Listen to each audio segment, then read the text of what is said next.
முரசம் நேயர்களுக்கு வணக்கம். நம்ம இன்றைக்கி எந்த கேள்வி எடுத்துகிட்டு மக்கள்கிட்ட கேட்க வந்திருக்கோம் அப்படின்னு பார்த்தீங்கன்னா 2024 ஐபிஎல் நடக்குது இல்லையா? ஸோ அதில் யார் ஜெயிப்பா அப்படின்றது தான் நம்மளோட கேள்வியாக இருக்குது. வாங்க மக்கள் என்ன சொல்கிறாங்கன்றதை பார்ப்போம். ஓகே ப்ரோ, இப்போ இந்த வருஷம் ஐபிஎல் நடக்குதுல்ல, இதில் யார் ஜெயிப்பான்னு நீங்கள் நினைக்கிறீங்க? சென்னை தான் ஜெயிக்கும். சென்னை தான். ஏன் சென்னை ஜெயிக்கணும்? சென்னையிலே தலை மெயினில் தலை இருக்கார். ஓகே, தலையோட லாஸ்ட் மேட்சாக அது இருக்குமா? ஐ மீன் லாஸ்ட்டு டோர்னமெண்ட்டாக அது இருக்குமா? ஐ திங்க் இருக்காது. இன்னொரு மேட்ச் விளையாடுவார்னு நினைக்கிறேன். அவருக்கு இருக்க ஃபிட்னஸுக்கு இன்னும் எத்தனை மேட்ச் விளையாடலாம். இன்னொரு 4 மேட்ச் கூட விளையாடலாம். ஓகே, ஸோ கப் கூட இப்போ T20 வேர்ல்டு கப் கூட விளையாடலாம். அந்தளவு ஃபிட்டாக இருக்காருங்கிறீங்க? அளவுக்கு ஃபிட்டாக இருக்கார். ஒரு ஷாட்டும் பார்த்தீங்களே நீங்களே. கண்டிப்பாக. ஸ்குவாட் இப்போ விட்டுருந்தாங்களே, இப்போ T20 சாம்பியன்ஸ் ஸ்குவாட், அது எப்படி உங்களுக்கு எப்படி இருந்தது? அதில் ராகுல் இல்லையே. கேஎல் ராகுல் ரொம்ப பிடிக்குமோ? ராகுல் பரவாயில்ல, நல்லா விளையாடுவான். அவன் இல்லையே மெயினாக. ஸோ அதனால் உங்களுக்கு வருத்தம் தான். ஐபிஎல்ல ராஜஸ்தான் நல்லா விளையாடிட்டு வருது. அப்புறம் ஹைதராபாத். ஆமாம். ஆனால் இப்போ லாஸ்ட் 2 மேட்சஸாக பார்த்தீங்கன்னா அவங்க ஒரு டிஃபீட்டில் இருந்தாங்க. நீங்கள் என்ன நினைக்கிறீங்க? இல்லை இப்போது ஜெயிக்கிறது தோக்கிறது அது எல்லாமே கண்டிப்பாக அந்த டோர்னமெண்ட்டில் நடக்கிறது தான். பட் பாயிண்ட் வைஸ் பார்த்தீங்கன்னா ராஜஸ்தானும் ஹைதராபாத்தும் கண்டிப்பாக மேலே தான் இருக்காங்க. இவங்க 2 பேர் நல்ல டீமும் கூட, பயங்கரமாக பர்ஃபார்ம் பண்ணிட்டு வராங்க. பட் சென்னை உள்ளே வந்துச்சுன்னா கண்டிப்பாக சென்னை ஜெயிச்சிடும். அதில் எந்த வித மாற்றமே இல்லை. மும்பை வராது, சென்னை ஆர்சிபி வராது, அவ்வளோதான் போயிடுச்சு. இதுக்கப்புறம் பார்த்தீங்கன்னா இந்த 3 டீம் தான். மேபி கொல்கத்தாவுக்கு சான்சஸ் இருக்குது. கொல்கத்தா மேபி உள்ளே வந்துச்சு அப்படின்னா கண்டிப்பாக கொல்கத்தா வின் பண்ணுறோம். மற்றபடி வேறு எந்த டீமுக்குமே வாய்ப்பே இல்லை. சென்னை தான், கொல்கத்தா, இந்த 2 தான். ஐபிஎல் பார்க்க மாட்டீங்களா? இல்லை.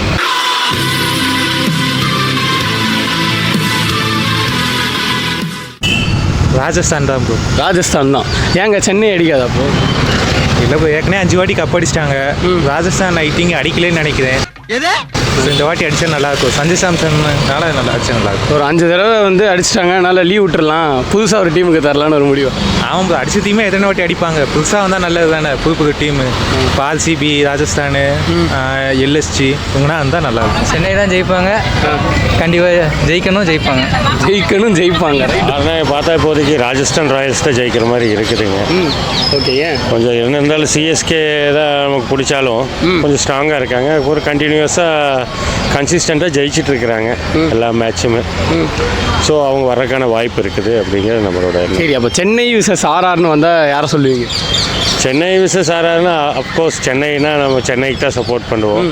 ஆர்ஆருங்கிறது வந்து பொதுவாக பார்க்கல, சென்னை இல்லாமல் வேறு எந்த டீம் கூட ஆடினாலும் ஆர்ஆருக்கு தான் சப்போர்ட் பண்ணுவோம்.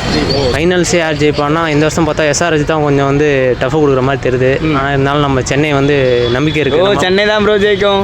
மொட்டை மாமா இருக்கார், மிச்சல் மாமா. கண்டிப்பாக வந்து அவர் தான் வந்து நல்லா ஆடினாரும் கொஞ்சம் நல்லாயிருக்கும். ஸ்ட்ரைக் ரேட் இம்ப்ரூவ் பண்ணால் கொஞ்சம் நல்லாயிருக்கும். மற்றபடி தோனி வந்து லாஸ்ட் ஓவர் வராமல் ஒரு 2 ஓவர் முன்னாடி வந்தால் நம்மளுக்கு கொஞ்சம் சந்தோஷமாக இருக்கும். ஃபேன்ஸுக்காக. ஆமாம், கண்டிப்பாக. அது வந்து அதுவும் இல்லாமல் வர்றவங்களுக்கும் ஃபேன்ஸும் கொஞ்சம் நல்லா இருக்கும்ல, அதுக்காக சொல்கிறேன். அதுவும் இல்லாமல் வந்து பத்திரானா வந்து கொஞ்சம் பற்றிக்கிறாரு கொஞ்சம் நாளாக. அவரு கொஞ்சம் இன்னும் கொஞ்சம் நல்லா போட்டார்னா இந்த பிச்சு வேறு எப்படி இருக்குன்னு தெரியல. இன்றைக்கி நல்ல டாஸ் யார் ஜெயிக்கிறாங்களோ அவங்க தான் கண்டிப்பாக வின் பண்ணுவாங்க இன்றைக்கி. சரி, ஓகே. நம்ம இந்த மேட்ச் ஓகே. ஃபைனலில் வந்து நம்மளுக்கு 2 டஃப் ஆப்போனன்ட்ஸ் இருக்காங்கல்ல. எஸ்ஆர்ஹெச் ஒருத்தவங்க இருக்காங்க, கேகேஆர் ஒருத்தவங்க இருக்காங்க. ஸோ யார் இவங்களெல்லாம் தாண்டி சென்னை வரும்னு நினைக்கிறீங்களா? ப்ரோ அதுன்றது மேக்ஸிமம்ன்றது எப்படி சொல்கிறதுனா அவங்களோட இது ஸ்ட்ரென்த்து பொறுத்து தான் ப்ரோ. ஒவ்வொரு பிச்சோட அவங்க ஸ்ட்ரென்த்து பொறுத்து தான் இருக்குது. இப்போ ஃபைனல்ன்றது சென்னையில் தான் நடக்க போகுது. அதனால் வந்து இப்போ மிடில் பிச்சுனா அது ஒரு மாதிரி இருந்துச்சு, நம்ம ஒரு மேட்ச்சில் பார்த்தோம். அது இல்லாமல் சைட் பிச்சஸ்னால் ஒரு மாதிரி இருந்தது பார்த்தோம். பால் நின்று வருது, சில டைம் வந்து லோ பிச் ஆகுது, சில டைம் டிஃபெண்ட் பண்ணால் ஒரு மாதிரி ஜெயிக்கிறாங்க, சில டைம் சேசிங் பண்ணுறப்ப ஒரு வாட்டி ஜெயிக்கிறாங்க. அதனால் வந்து அவங்க ஸ்ட்ரென்த் எப்படியோ அதுக்கேற்ற மாதிரி தான் ஆடணும். சில டைம் இப்போ ஃபஸ்ட்டு நீங்கள் பேட்டிங் யார் ஆடுறாங்களோ, என்னோட கெஸ் படி நீங்கள் யார் ஃபஸ்ட்டு பேட்டிங் ஆடுறாங்களோ அவங்க தான் ஜெயிப்பாங்க. அப்படி நீங்கள் சொல்கிறீங்க? ஆமாம், இருந்தாலும் நான் சென்னை ஃபேன், அதனால் வந்து சென்னை தான் ஜெயிக்கும். சென்னை ஃபேனில் நீங்கள் லாஸ்ட் கேள்வி, தோனியோட லாஸ்ட் ஐபிஎல் அது இருக்குமோ? அது டெஃபினெட்லி நாட்னு நினைக்கிறேன் bro. Definitely not. No, definitely not. IPL CSK தான். ஆனால் நிறைய டஃப் டீம்ஸ்லாம் இருக்குது. இப்போ எஸ்ஆர்ஹெச் இருக்குது, கேகேஆர் இருக்குது. எல்லாரும் வாங்கிட்டாங்க. கண்டிப்பாக அவங்க வாய்ப்பு இல்லை. எஸ்ஆர்ஹெச் வாய்ப்பு இல்லைங்கிறீங்க? ஆமாம், கண்டிப்பாக சிஎஸ்கே வரது வாய்ப்பு இருக்குது. ஏன்னா பாயிண்ட்ஸ் டேபிள் இப்போ 3 இடத்துல இருக்காங்க. ஃபைனல் வரவங்க நம்பிக்கை இருக்குது. சிஎஸ்கேல யார் வந்து ரொம்ப நல்லா பெர்ஃபார்ம் பண்ணுறான்னு நினைக்கிறீங்க? ருத்ராஜ் கேக்வால். சரி, இப்போ T20 இந்த வேர்ல்டு கப் ஸ்குவாட் விட்ருக்காங்களே, அதில் அவர் இல்லை. நீங்கள் அதோட இது எப்படி இருக்குது உங்களுக்கு இம்பேக்ட் எப்படி இருக்குன்னு தெரியலையே. நீ சொல்கிறா. அவனுக்கு 2020 பற்றி தெரியாது ஆக்சுவலி. நிறையா இப்போ அனௌன்ஸ் பண்ணிட்டாங்க, லிஸ்ட்டில் அவர் பேர் இல்லை ஆக்சுவலி. செலக்டிங் வந்து ஒருத்தர் மிஸ் ஆகிறது சான்சஸ் அதிகம் தான். ஸோ அதை வந்து நம்ம ப்ளேம் பண்ண முடியாது. ஸோ அதனால் இருக்கிற பிளேயர் வந்து நல்லா பெர்ஃபார்ம் பண்ணால்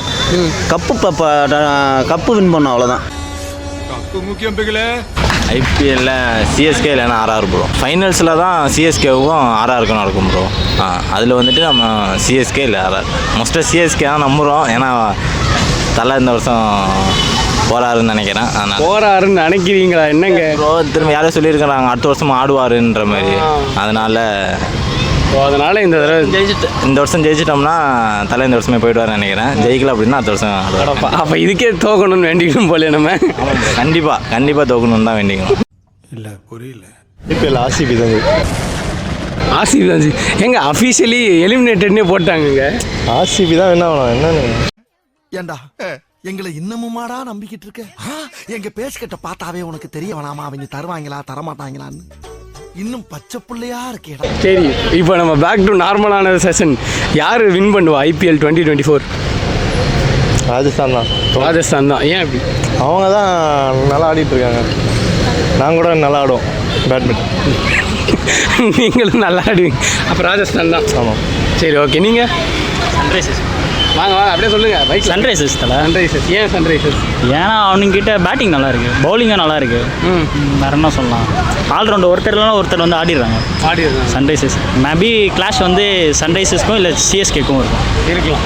ஓகே, பட் நிறைய இருக்குது, வாய்ப்புகள் நிறையா இருக்குது. சிஎஸ்கே தான் ஜெயிக்கும். ஏன் சிஎஸ்கே ஜெயிக்கும்? எனக்கு பிடிக்கும் தோனி இருக்காருன்னு. தோனி. ஓகே, தோனியோட லாஸ்ட் இயராக இருக்குமா? தோனி லாஸ்ட்டாக அந்த டோர்னமெண்ட் இந்த வருஷம் தான் விளையாடுவார்னு நினைக்கிறீங்களா? அப்படிலாம் நினைக்கல. அப்படி போனால் கஷ்டமாக இருக்கும், அவ்வளோதான். மெச்சூரிட்டியான ஒரு பதில் பாயப்பா. ஐபிஎல்ல சென்னை சூப்பர் கிங்ஸ் தான் ஜெயிக்கும். ஏன் சார் எப்படி சொல்கிறீங்க? ஏன்னா ஸ்ட்ராட்டஜி எப்போவுமே நம்ம வந்து சென்னையில் ஆடுறதுனால நம்மளோட இதுதான் ஃபுல் சப்போர்ட் இங்கே இருக்கும். அதனால ஒரு எந்தவாகவே ஆடுவாங்க. அதனால கண்டிப்பாக அவங்க வின் பண்ணுறதுக்கு தான் இது இருக்குது. இப்போ 2 டீம் நல்லா பெர்ஃபார்ம் பண்ணிருக்கு, எஸ்ஆர்ஹெச்சும் கேகேஆரும். அதை பற்றி எஸ்ஆர்ஹெச் செமையாக வின் ஆடுறாங்க. சன்ரைஸ் ஹைதராபாத் நல்லாவே போயிட்டுருக்கு. இருந்தாலும் நம்ம அடுத்தடுத்த லெவலில் வந்துட்டோம்னா பீட் பண்ணுறதுக்கு சான்சஸ் உண்டு. ஏன்னா அன்றைக்கி கேமில் தான் நம்ம பார்க்க முடியும்.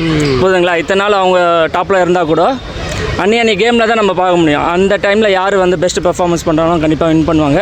நம்மளுக்கு சென்னைனால ரொம்ப சப்போர்ட் இருக்குன்னா கண்டிப்பாக வின் பண்ணுறதுக்கு சான்ஸ் உண்டு. Super sir. அன்றைக்கி நாளில் தான் அன்றைக்கான ரிசல்ட் கிடைக்கும்னு சொல்லிட்டீங்க. Thank you sir. நினைக்கிறீங்க? ஆல்வேஸ் சென்னை தான். சென்னை தான். ஏன் சென்னை? சென்னையில் தான் இப்போ இந்த ஃபேன், நம்ம சென்னையில் தானே இருக்கோம், அதனால தான். இல்லைங்க, இப்போ 2 டீம் போட்டு போலன்னு பொழக்கிறாங்களே, எஸ்ஆர்ஹெச்சும் கேகேஆரும். அதை பற்றி அவங்க ஒரு டீமே இல்லை ப்ரோ. சொல்ல போனால் டெஸ்ட் ஆகிடுச்சு செகண்ட்ஸ் பண்ணிட்டு இருக்கீங்க. அவங்கள்ட்ட ஒரு டீமில் சொல்ல போகிற அளவுக்கு அவங்க பெரிய டீம்லாம் கிடையாது. தெரிஞ்சு டைட்டில் சென்னைக்கு தான். இன்னைக்கு கூட சென்னை தான் ஜெயிக்கும். இன்னைக்கு மேட்சுக்கும் சென்னை தான் ஜெயிக்கும். கண்டிப்பாக சென்னை தான் ப்ரோ. சென்னை தான் எல்லாருக்கும் பிடிக்கும். நம்ம சென்னையிலே இருக்கோம், சென்னை டீம் தான் ஜெயிக்கணும். சரி, சென்னை ஃபேன்ஸ் அப்படின்றதுனால நான் ஒரு கேள்வி கேட்குறேன். எம்எஸ்டியோட லாஸ்ட் மேட்சாக இந்த டோர்னமெண்ட் இருக்குமா? இல்லை, வரணும்னு ஆசைப்படுறோம். வந்தால் நல்லாயிருக்கும். அடுத்த வருஷமும் விளாட்னா நல்லா இருக்கும். அவருக்கு வந்து முன்னாடியே இறங்கினா நல்லாயிருக்கும்னு நினைக்கிறேன். கடைசியில் வந்து ஒரு 4 பால் 3 பால் அது செட்டு வரும். அது அப்போ தானேங்க நீங்கள் வந்து செலிப்ரேட் பண்ணுவீங்க. முன்னாடியே வந்துட்டாருன்னா நீங்கள் என்ன பண்ணுவீங்க? அப்புறம் முன்னாடியே வந்தாருன்னா கொஞ்சம் எக்ஸ்ட்ரா செஞ்சுரி வாய்ப்பு இருக்குல்ல.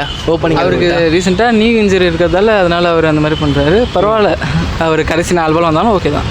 Super. Thank you so much bro.